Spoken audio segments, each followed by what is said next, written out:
In that this thing, I'll personally visit the work without any intimation. I'll take the assistance of my friends who are civil engineers, and I'll assess the work which has been done. Then I'll send a report to the concerned department to submit a report. And if the report varies to a large extent, then I'll see that an inquiry is being conducted. Then I'll ask the concerned officers or the contractor to redo the work or to stop the payment which has been allotted to the work that has been given to the contractor. For misuse of funds or non-utilization of funds,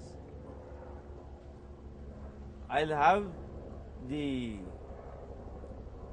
data, what are the funds released, what are the funds that has been spent, or what is the necessary of the fund, or whether the fund which has been released is sufficient or insufficient.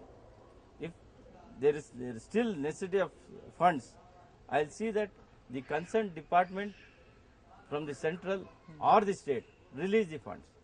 So once the funds have been released, I will see that the allocation of fund and also check whether that fund is sufficient or utilized or non-utilized and why it is not been utilized. I'll check that also.